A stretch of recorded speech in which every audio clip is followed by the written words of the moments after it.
ensemble, pourquoi on a comme l'impression que vous êtes toujours victime de l'injustice par rapport à vos biens, par rapport à vos biens immobiliers? Qu'est-ce qui se passe? Pourquoi c'est toujours mon cas? Vous avez posé une très belle question. Vous savez, dans la vie, quand vos frères et amis partent à l'école, il faut aussi y aller. Il ne faut pas doubler les parents. Parce que l'avenir vous attend. Un jour, vous allez voir Mokia s'exprimer à la télévision. On est en train de parler de Gabriel Mokia. Tu auras marocain, mais tu es limité dans ton esprit. C'est pourquoi il faut étudier, il faut travailler dans la vie. Il faut faire quelque chose pour que demain, les enfants ne puissent pas souffrir. Tel est mon cas. J'ai travaillé dans ma vie. J'ai acheté des immeubles depuis la deuxième fois. Mais aujourd'hui, je commence à passer dans les médias de parler politique. Je reviens toujours sur ce que moi j'avais déjà acheté avec des titres authentiques. Pourquoi? Parce que les gens sont jaloux. Depuis que l'AFD les a traités, c'est comme si j'avais fait cette rébellion pour moi. Qu'est-ce que moi j'avais? Moi, je ne suis pas un fruit d'une rébellion. Moi, je suis un homme, je suis fruit des opérateurs économiques. Je suis fruit des banques. Je suis fruit de l'honnêteté. C'est ça qui m'a poussé avec cette honnêteté pour acheter les biens que les gens sont en train de faire. On est en train de le faire parce que la justice est un peu compliquée dans notre pays. Vous gagnez et demain, des hommes forts sortent pour pouvoir vous contraindre à ne pas bénéficier de votre victoire. C'est ça, on est en train de me jalouser parce que j'ai vu que j'ai acheté des immeubles à la Gombe.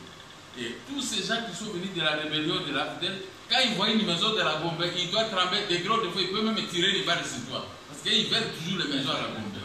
Mais c'est ça. Alors, M. Gabriel Mokia, il y a des gens aussi qui estiment que Mokia c'est un faussaire. Il essaye un peu de tripatouiller des histoires pour se victimiser. Alors qu'il n'est pas propriétaire. On a déjà tenté un procès sur moi, c'est dans ce sens.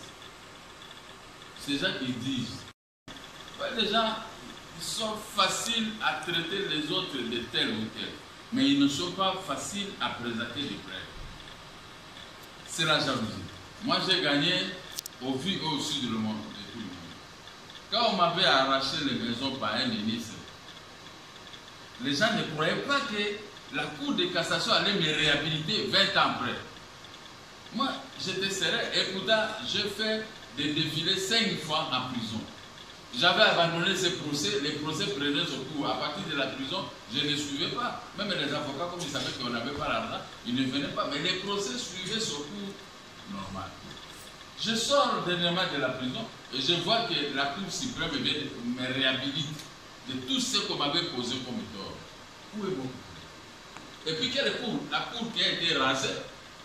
J'avais qu'un seul frère à la Cour de cassation de l'Équateur. Il est parti en retraite. Maintenant, les gens qui sont venus là, souvent... Vous ne le connaissez même pas? Je ne connais personne, pas les soyez, nous on n'a rien à voir avec eux. Mais les droits... Mais ils ont dit le droit. Ils ont dit les droits, de leur façon. Vous avez été réhabilité? J'ai été réhabilité. Mais pourquoi maintenant les hommes forts qui avaient mal acheté les immeubles de Mokia, pendant que nous étions en procès, et maintenant les procès tombent en ma faveur, ils ne veulent pas partir. Moi, j'avais... Quand la banque avait gagné, j'avais abandonné. Alors, Monsieur Mokia, dites-nous, lorsque une justice vous réhabilite dans votre droit, par exemple par rapport à vos titres immobiliers, la seconde étape c'est quoi? Voilà. Ça se passe comment? Ça se passe comme ça. Lorsque quelqu'un gagne à la Cour de cassation, la cassation, en acte de cassation, cela n'interdit pas l'exécution de la décision. Maintenant, quand vous avez gagné, vous vendez les biens. Maintenant, moi qui avais perdu au deuxième degré, si on parvenait à casser votre victoire, on casse l'arrêt, comme présentement notre cas, votre arrêt doit partir avec tous les cortèges de malheur. Donc, ça veut dire que ton certificat, tout ce que vous avez fait. Il n'y a plus l'application de l'article 227 de la loi faussaire. Non, puisque quand vous achetez une maison, et qu'il y avait un procès à cours, là, vous avez acheté à vos risques et périls. Puisqu'il y a un procès, et vous ne connaissez pas la finalité de ce procès.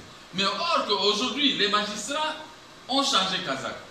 À cause des deuxième, troisième, quatrième femmes et l'argent et les immeubles qui sont en train de construire, les magistrats ne sont plus les mêmes magistrats que nous avons connus pendant la Deuxième République. C'est-à-dire qu'ils viennent dire le droit. Maintenant, c'est les droits d'argent, les droits d'homme forts. Et quand un magistrat, un général, un colonel derrière, ils vont commencer à opérer. C'est ça que le nouveau chef de l'État a du pain sur la place pour chasser, nettoyer l'appareil judiciaire, nettoyer la police avec des généraux, colonels qui sont à connivence avec certains justiciables. Donc ce n'est pas possible. Alors, lorsque vous gagnez, comme une autre étape, on a balayé l'arrêt de la cour d'appel, moi je ne peux plus souffrir. Il est sérieusement question que je sois réhabilité par le tribunal de grande instance ou par les huissiers, on doit me réhabiliter puisque j'étais. Qu'est-ce qu'ils attendent alors? Ils attendent quoi? Les gens qui ont acheté nos maisons avec l'arrêt de la cour d'appel, ce sont des Africains. Imagine-toi comme le gouverneur de la Banque centrale. C'est un homme africain. Il s'accroche au pouvoir. Et pour le faire déguerpir, donc il faut le jour et la nuit. Mais dans d'autres ici, en Europe ou ailleurs, ou dans d'autres pays africains, au Sénégal, on les chasse le même jour. Il n'a aucune force, mais au Congo, on trouve que la justice, c'est pour jouer. La justice, c'est l'argent. Celui qui a l'argent, il manipule l'administration de la justice. Ce n'est pas sérieux. Mais sur terre, vous manipulez l'administration. Mais au ciel, vous serez condamné. Dès que vous fermez les yeux, vous êtes condamné. Vous allez directement près de Lucifer. C'est pourquoi il y a beaucoup de magistrats qui mènent ici. Vous ne comprenez même pas ça, parce que ce sont des gens qui disent de tout père de façon, parce qu'il y a commis des papiers.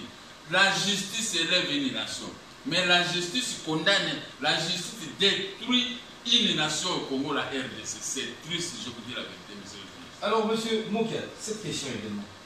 Quels sont aujourd'hui vos biens immobiliers qui sont à problème? 4. 4. Parce qu'il y avait 3. Oui. Mais il y a un autre, là où moi j'habitais, sur l'avenue des 3 numéro 5, on a morcelé ça. Il y a un gouverneur qui a pris l'autre côté, il y a un gouverneur l'autre qui a pris l'autre côté pour pouvoir embellir les lieux. Mais moi j'habitais là.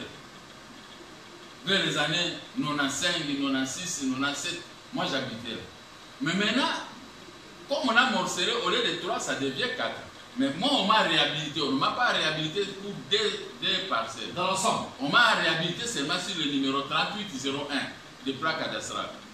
Et les deux qui ont formé tel numéro, les numéros tombent. On va récupérer le numéro et le titre de propriété. Maintenant, moi, je récupère de là où moi j'étais. Un seul numéro 102 et sa tergiversation. Maintenant, qu'est-ce qui se passe? Il se soit arrangé avec les conservateurs de la Congo. Un malfaiteur. Il est là jusqu'à aujourd'hui, mais j'espère que le nouveau pouvoir va le balayer. C'était un malfaiteur. Il a vendu d'autres maisons. On a voulu l'arrêter, mais comme il avait de hauts placés, on l'a couvert. On est venu le placer à la Gombe ici pour la mafia. Imagine-toi, nous avons des titres de propriété devenus inattaquables depuis 1996. Annulé et réhabilité. Mais les gens qui sont venus acheter maintenant les titres, il y a des documents, on les demande de réhabiliter nos titres à mon nom, ils refusent. C'est quel conservateur? Un bandit. Non seulement un bandit, un voleur. Puisque l'autre jour, je voulais lui donner des coups. Mais quand je me suis référé. Non, mais il faut. Vous devez pas vous rendre justice. Mais la justice. Écoutez, monsieur le journaliste, je vous dis la vérité. Notre dossier, il y a plus de question de justice. On a déjà balayé la justice de grande instance jusqu'à la Cour de cassation. Mon avocat, quand vous l'appelez sur ce point, il dit non, je ne viens plus. Quand je vais l'amener même au parquet, il dit je ne viens au tribunal, il ne vient plus. Il dit il n'a pas de matière encore à présenter devant les juges. Nous sommes arrivés à la fin de la justice. Matière vidée. Matière vidée. Comment on peut encore revenir? Maintenant, le président du tribunal de grande ayant touché beaucoup d'argent auprès des acheteurs, maintenant il veut me tendre un piège. Il fait une ordonnance pour que nous on puisse aller en justice à signer les gens qui ont mal acheté afin que lui puisse nous réhabiliter. Non. Et puis, ce qui est grave, il va utiliser l'article 20 de l'ordonnance du 12 novembre 1886 concernant la vente publique. Mais il a commis des forfaits, il a commis un abus et détournement de pouvoir. Mais il s'accroche au président Lamba, il dit que lui, c'est son grand frère et il peut même pas obéir à celui-là. Voilà pourquoi il est là. Mais je pose la question au procureur général. Le président du tribunal s'est référé à l'article 20. L'article 20 concerne 22 articles et l'article 20 concerne les difficultés de procédures qui pouvaient surgir au cours de la saisie immobilière. C'est-à-dire qu'on dit que la vente doit se faire il y a 4 mois. Dans 4 mois, non, plutôt je peux utiliser quel terme. La vente doit être entamée pendant 4 mois. Mais pendant 4 mois, si vous n'entamez pas la procédure de la vente, ça tombe, l'ordonnance tombe. Vous devez écrire encore au juge du président pour revoir, pour revenir d'autres. Mais ici maintenant, comme lui, il ne veut pas signer l'ordonnance d'expulsion de ces gens-là. C'est-à-dire, on l'a vu. La dernière étape qui reste, c'est signer l'ordonnance d'expulsion. C'est pas encore fait. Ce n'est pas encore fait parce que lui maintenant, on l'a vu. Et c'est un jeune, son embelle. C'est un jeune qui aime l'argent et les femmes. Donc, pour lui, l'argent et les femmes. Alors, comme il voit l'argent, il a été. Moi, je l'ai déjà accusé au pénal, au parquet général. Je tiens le propos qu'il puisse venir, je l'attire maintenant, on doit aller au parquet général avec lui. Comme ça, je vais le ridiculiser devant ses confrères magistrats. Parce que, comment toi, il y a une vente publique dans votre juridiction? Vous avez signé des ordonnances, c'est-à-dire que par lui, ses prédécesseurs. Les hommes passent, les institutions demeurent. Maintenant, lui, il vient avec une autre ordonnance. Pour nous refuser l'expulsion, il nous demande d'aller assigner. Non, ce n'est pas une matière d'assignation. C'est une matière d'ordonnance d'expulsion, puisque la vente a eu lieu devant les cours et tribunaux. Il y a un autre procureur général qui dit non. Moi et lui, c'est-à-dire que nous sommes des escrocs. Les procureurs qui se posent des questions. Donc nous sommes des escrocs. Nous avons vendu à la vente publique, les tribunaux et nous les parquets. Nous devons garantir la jouissance. C'est le terme qu'il a utilisé. À la personne qui a acheté. À la personne qui a acheté. Donc vous êtes. Donc nous sommes. N'est-ce pas? Oui. Mais maintenant, vous ne voulez pas on ne veut pas vous garantir la jouissance. C'est-à-dire que lui, le président du tribunal de Songambele, des grands stades de Kinshasa Gombe. Oui. Maintenant, lui, il veut organiser sa propre vente publique. À qui il va remettre maintenant les produits de cette vente? Est-ce qu'on va l'autoriser d'aller verser les droits proportionnels chez l'État? Parce que l'État a déjà touché les droits proportionnels chez vous. Et on a désintéressé les propriétaires de cet argent. Maintenant, lui, il signe l'ordonnance pour vous envoyer au tribunal. Est-ce que ce n'est pas une maladie, ça? Une maladie de la justice. Ça, ce ne sont pas des intellectuels. Moi, je sais que j'ai confiance au nouveau pouvoir. Il faut balayer tous ces faux magistrats. Ces faux magistrats, vous savez, vous êtes encore jeune. Le jour que vous aurez un problème au tribunal, il y a un juge qui a votre affaire à il prend en délibéré, toi tu sais que tu as raison. Moi je te dois de l'argent, maintenant je donne l'argent au juge pour qu'on puisse te débouter. Je crois que tu ne vas pas bien rentrer chez toi à la maison. Toute une nuit tu auras pris sommeil. C'est notre cas. Mais moi, comme j'ai dit avec moi, j'ai pris Dieu, fais-moi oublier ça parce que, pardonnez-les parce que ceux qui sont en train de faire, ils ne savent pas. Mais la justice était bien rendue pendant la Deuxième République. Ces maisons, moi j'ai acheté ça, nous avons acheté ça pendant la Deuxième République. On avait un ministre de la justice comme à la trempe de Singaoudou. Il connaît ces dossiers parce qu'il avait cherché à punir les gens, mais il n'avait pas tout dit, la vente était normale. Singaoudou. Mais il faut maintenant régler les problèmes qui se passent, la loi sur la justice, sur les magistrats.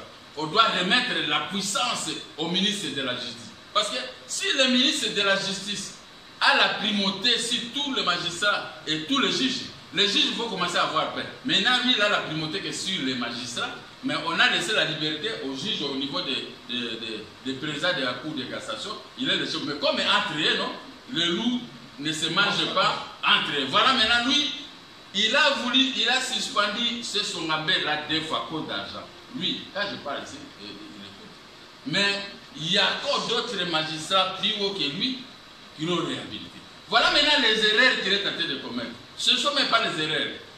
Il fait ça sciemment parce qu'il est jeune, il a besoin d'argent, il a besoin de quitter nous, il a besoin d'une belle voiture, il a besoin de construire, il a besoin d'avoir, comme il a une ferme, chaque samedi, il est dans sa ferme.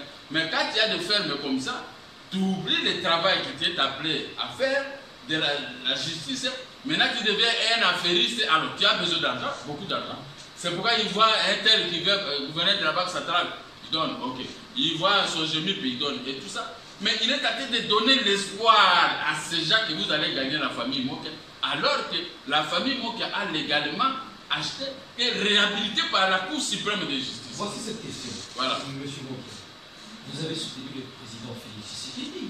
Je le soutiens jusqu'aujourd'hui. Ouais. Mais on a vu à la télévision une dame qui a été réhabilitée dans ses droits. Et le président de la République a trouvé qu'elle était victime de l'injustice. Pourquoi ne demandez-vous pas vous aussi de l'aide du président, avec lequel vous avez des bonnes relations? Non, président Félix, à peine arrivé, moi j'ai pitié, je veux que, il puisse nommer les formateurs. 2, les formateurs...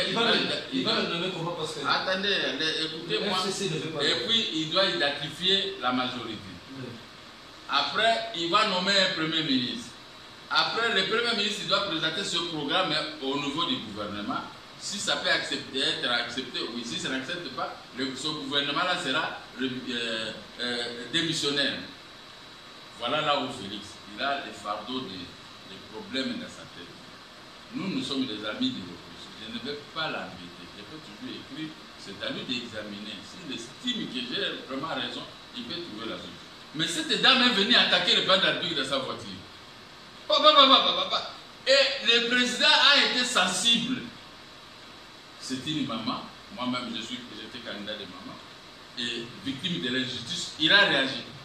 Mais moi, pour moi, je me suis lié à lui. Okay. Je lui protège pour qu'il puisse réussir. Je ne peux pas lui forcer la main. Je dois lui laisser travailler. Au fur et à mesure que nous sommes en train de pleurer, la maman a pleuré auprès de lui.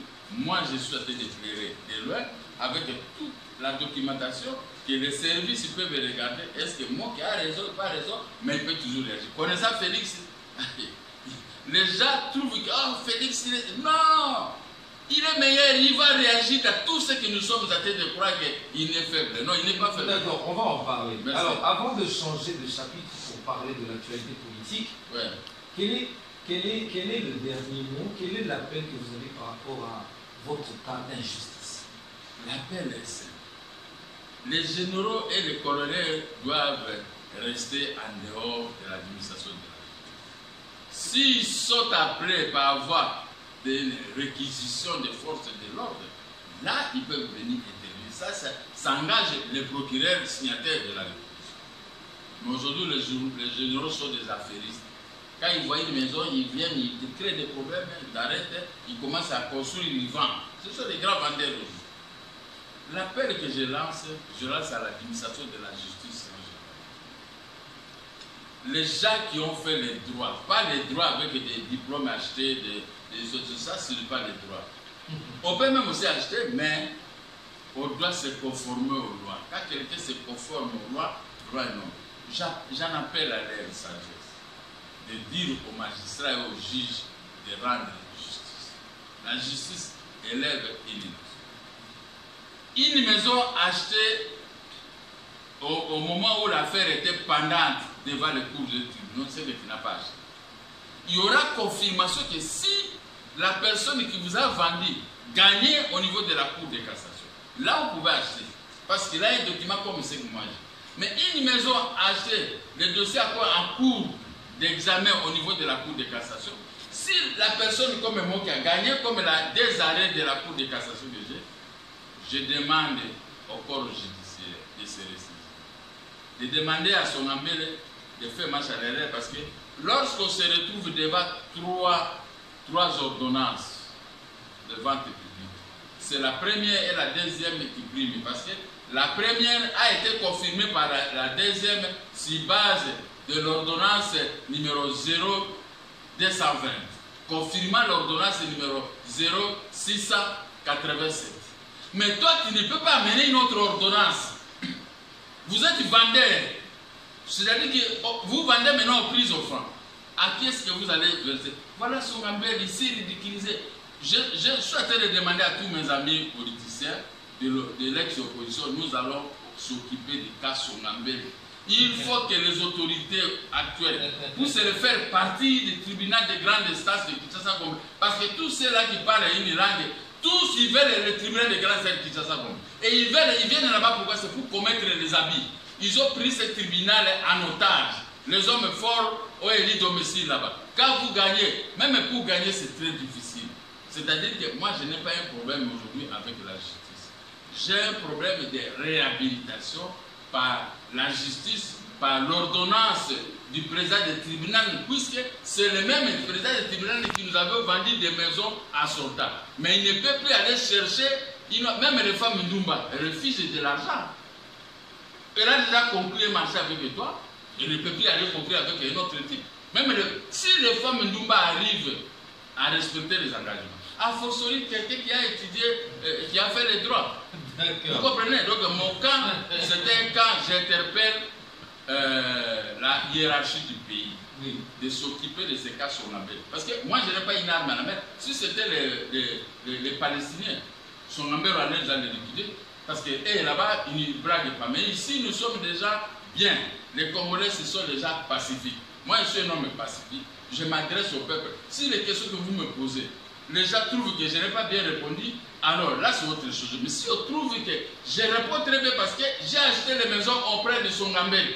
Le même Songambele, il prend ces maisons, il va aller vendre ça au prix au franc. Est-ce que ce n'est pas un escroc? Je ne vais pas maintenant au procureur général auquel moi j'ai déposé plainte. J'ai déposé plainte, la nuance est là. J'ai déjà déposé plainte contre Songambele. Je veux qu'on puisse m'attendre avec moi. On doit nous attendre. Lui, il a fait les droits. Moi, j'ai les droits praticables devant le cours des tribunaux. Et je vais les mettre à genoux, je vais les déquiloter parce que déjà pareil, il faut les humilier devant leurs femmes, devant les enfants. Ils apportent de l'argent sale auprès de leur famille. Ça, c'est de l'argent sale. Vous vendez un bien qui ne vous appartient pas. Vous vendez un bien dont les types à l'arrêt de la Cour suprême. Ça sert à quoi alors le juge de la Cour suprême puisse se réunir? Parce que c'est le dernier niveau de notre justice. Les arrêts sont exécutoires. Oui. L'arrêt de la Cour. Ne sont susceptibles d'aucun recours. D'accord. Voilà. Alors, l'article 29 de la loi sur cette Cour. D'accord. Merci. L'actualité politique en République démocratique du Congo aussi, vous avez soutenu, vous soutenez, vous l'avez dit, Félix Tshisekedi, on attendait au lendemain de son élection des signaux forts. On a comme l'impression que la population commence un tout petit peu, certaines personnes commencent un tout petit peu à se poser des questions. On pensait qu'une fois qu'il serait élu, des gens comme le Franck Diongo, et ceux qu'il a appelés cachots, qui devaient ouvrir tous les cachots, supprimer tous les cachots. Mais ça traîne, qu'est-ce qui se passe? Il devait s'occuper de la justice, non? Je suis comme un peuple. Je suis comme un peuple, puisque je ne suis pas dans les sillages du président élu.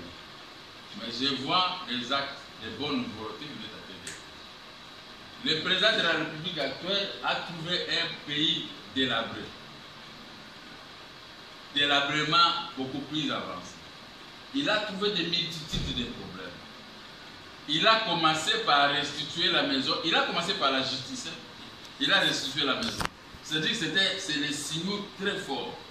Que tout ce que moi qui est tenté de plaider et les autres, il va régler le tout. Ça, c'est Franck Dion, vous voyez, dans les cas de la justice. Maintenant, ce n'est pas lui qui avait fait arrêter Franck Dion. Il va voir son cas, ce n'est pas seulement Franck Dion. Il y a les cas des militaires qui ont été condamnés par la Cour d'ordre militaire. La Cour d'ordre dissoute, on ne peut plus continuer à garder ces gens là-bas. Et ils doivent recouvrer les droits. Il y a les cas d'Edi Kapene. Jusque-là, Edi Kapene clame son innocence. Mais il y a beaucoup de gens qui sont morts pour ces dossiers. Je crois qu'il va examiner ces dossiers d'ensemble parce que les dossiers n'étaient pas clos. Selon le général Nawel, si c'est Nawel. Mais comme les dossiers n'étaient pas clos, ça dit que les assassins courent encore sur les grandes avenues. On doit libérer Edi Kapene et Kosso. Donc il n'y a pas Eleta Mangasa et tous les amis qui sont en prison, et les Chilbangula, et tout ça, ils doivent recouvrir les libertés. Alors, ça c'est des éléments qui seront en exécution. Maintenant, le problème, c'est quoi? Le président de la République vient de régler les problèmes de Schengen. Même ça, on ne peut pas le féliciter. Vous êtes content? Je suis content, mais est-ce que même là, on ne peut pas le féliciter? Mais quel est le travail que vous cherchez? Mais c'est ça le travail, non? Il fait là où les autres ont échoué, ont créé des problèmes, multiples problèmes avec l'extérieur de notre pays. Donc, il a réglé ces problèmes. Alors, il a réuni 163 000 $ à la suite de sa tournée. Comment vous interprétez ça? Ce sont des signaux. Mobutu remettait aussi médaille de silence. Le président Kassavou avait remis aussi. Lui aussi vient de le faire. Les gens posent la question, il convient. Il ne faut pas suivre, on a dépassé. Et quand il a trouvé qu'il y a des reliquats, ce qui reste, je le dépose. Ça, c'est l'honnêteté. Comment vous pouvez vous poser des questions? Parce que je ne sais pas ce qu'on lui avait donné. Admettons, lui a donné 500 000 $. Avec des avions, avec des gens, ou un président africain qui descend quelque part, il doit rester sa peau, hein. C'est prime, hein. Il doit donner l'argent, il doit payer la suite, il va payer, c'est beaucoup d'argent. Mais quand il a trouvé qu'il a tout dépassé, et maintenant il reste à cause de l'argent, pas que ça travaille récupérer, mais il faut le féliciter. C'est-à-dire que c'est quelqu'un qui vous donne des signaux, de la bonne gestion dans l'avenir. Quand il va réellement s'installer, parce que je suis là pour commencer à lui parler, quand il fait ceci, comme je le parle pour l'avenir du commerce. Et je suis sûr qu'il va me surprendre de dire ce jour, et on va commencer des travaux de grands avenirs pour réhabiliter l'avenir du commerce, l'avenir de l'école, de tous ces avenirs ici. Alors, et l'avenir du marché. Alors, est-ce que c'est un président, Félix, c'est un président qui aura tout le pouvoir lorsqu'on sait que la majorité de ceux qui vont former le gouvernement viendront du CC? Il a tout le pouvoir avec lui. Le gouvernement va exécuter son programme. Il a tout le pouvoir. Mais ce n'est pas encore fini. Nous sommes là. Il ne faut pas vendre la peau de Gabriel Moukassa l'avoir tué. Il est encore là. Attention, il y a des surprises. Nous sommes là, nous avons des têtes. Moi, j'ai une tête. Je sais ce que je peux faire. J'ai 3 éléments à avancer devant Félix qui peuvent faire mouche pour rencontrer vos désidérats. J'ai 3 éléments. Je ne peux pas vous signaler ça ici, mais je vous annonce, ce sont des annonces. Le premier élément qu'il a frappé pour la femme, c'était une surprise pour vous. Maintenant, vous me posez la question, vous êtes à dire, mais vous ne pouvez pas aller. Non, moi je ne peux pas aller le voir. Il a fait ça par sa propre conscience et ça a réussi. Voilà. Merci beaucoup, cette émission est terminée. C'est moi qui vous remercie et que la justice puisse revoir les décisions criminelles que certaines sont en train de prendre. Merci beaucoup. Cette émission est terminée. Notre invité c'était Gabriel Mokia, président du parti MDECO, à 4 ans en RDC. Merci de nous avoir suivis. Très bien.